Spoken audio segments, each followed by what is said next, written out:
How you doing, guys? Big Mac School here today, back once again with another Mortal Realms video for you. It's time to take a look through the pages of issue 22.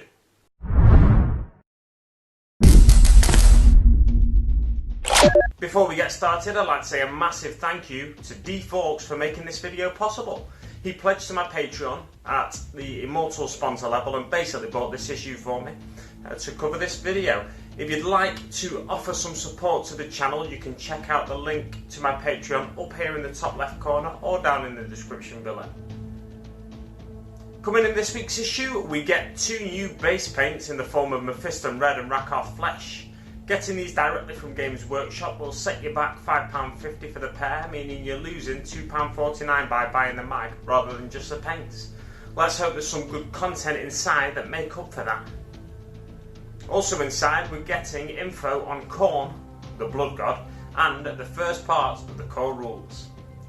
Turning to the first page, we get Stormcast Eternals, Warrior Chambers. So a nice little section that we weren't necessarily expecting based on the previews. Warrior Chambers are one of the 3 strike chambers that make up the fighting strength and the backbone of most Stormhost fighting forces. Warriors in each chamber come from one of 4 different conclaves. The Angelos conclaves are scouts and flying troops, Paladin conclaves are powerful infantry, Justicar conclaves supply range support, and the Redeemer conclaves are the front line foot soldiers of the fighting force. This variety, made available to Lord Celestin, ensures that each warrior chamber has maximum flexibility. On to the next section, where we come across some Nighthaunt lore in Rise of the Wraiths Part 3.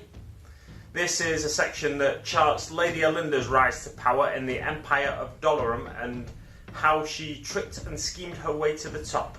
She was a great beauty and won the heart of the Prince of Dolorum himself, but during a brief engagement the Prince and his father, the High King, disappeared, leaving Lady Olinda to rule over the Empire in their stead. She began a period of mourning that earned her a few nicknames, the Mourning Bride and the Unrequited Queen, after she took to wearing a veil. This display of grief won over even the coldest of hearts, but behind the veil, Lady Olinda couldn't help but smile at her own cleverness. Shortly after her reign began, the Age of Chaos arrived. The forces and plagues of Nurgle spread across Dolorum. The veiled lady wept yet more false tears from the safety of her palace. Throughout all this, Nagash watched Dolorum, an empire whose people had always honoured him. Their dedication ceased with Olinda's rise. The Queen sealed her own fate after negotiating with the agents of Nurgle. Nagash marked her out as a traitor and claimed her immortal soul for his own. She was doomed to haunt the ruins of Dolorum for eternity, burdened to feel the miseries of the mortal realms. After long centuries, though, Nagash's attention returned to Dolorum, and the god of death was surprised to see what he discovered. The veiled lady's ambition was not halted by grief and misery. She had risen to power once more. Spirits and wraiths were drawn to her aura of grief, and immortals who entered the ruins discovered true terror. Not content with ruling one underworld, Olinda longed to bring more nations into her empire of misery. This ambition convinced Nagash that she was the ruler he had been seeking. He gifted her a small portion of his power, and she became his Mortarch of Grief. He tasked her with uniting the Nighthaunt into a true force, and she set about the task with relish, her god-given powers enabling her to call Nighthaunt from all across the realms, and promising them vengeance against the living.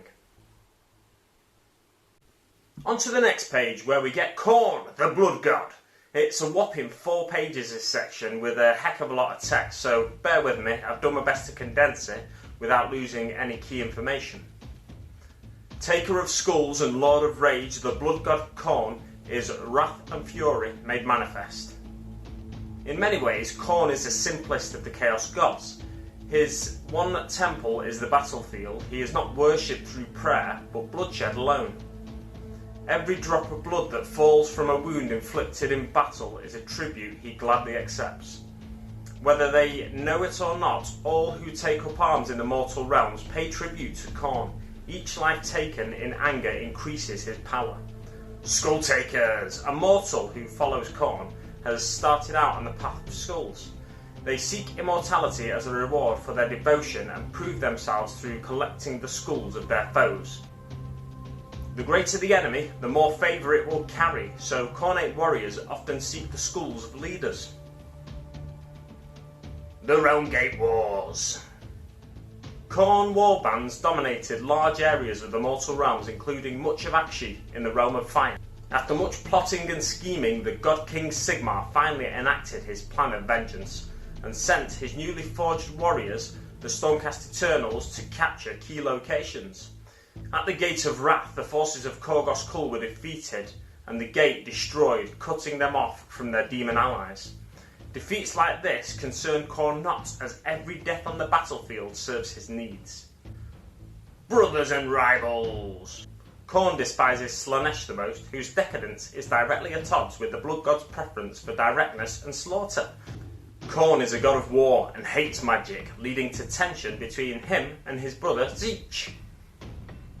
On to the next page, where we get Gore and Glory. This is a very flavourful short story indeed that follows the antics of Scar Bloodwrath on the field of battle. Scar is one of Khorne's immortal servants and can often be found in the bloodiest of conflicts. When he falls in battle, he will rise again so long as the blood flows.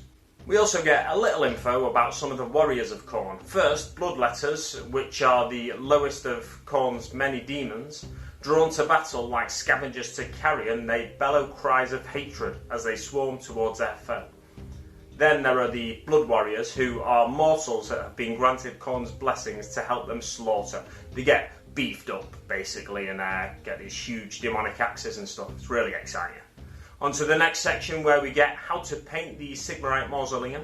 We get it up to a lovely standard at the end here, using the paints that came in this issue, plus a few extras to pick out the finer details, leaving us with an ultra-gothic look. In the final section of the mag, we get some more war scrolls, and they're explained to us in a little more detail. Various key sections are picked out for us, and there are a few paragraphs to explain each. We get one of the Knight Questor and another for the Dreadblade Harrows, which is handy because we're going to be using both of those units in this week's battle plan. The Nighthaunt have 2 Dreadblade Harrows and 15 Chain Rasps, and the Stormcast forces consist of a Knight Questor and 9 Sequitors.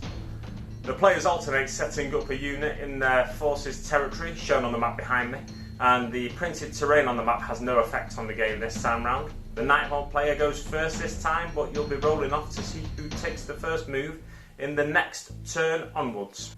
And once again, the game ends when one player has no models remaining on the battlefield. Coming to the Mortal Realms next week, in issue 23, we're getting some Stormcast reinforcements. These are minis that came in the now out of production original Age of Sigmar starter set. And then the following week, in issue 24, we get 1 Lord Executioner, some Grimghast Reapers, and a Glaive Wraith Stalkers. Plenty to look forward to for anyone waiting for those issues. Before you go, don't forget to give the video a like if you've enjoyed it. Any questions you've got, you can ask in the comments below. There's a button here for you to subscribe if you've not already done so, and a Patreon link here if you'd like to support the channel. There's also a couple of videos here for you to check out at your leisure. Thanks very much for watching, guys, and I'll see you on the battlefield.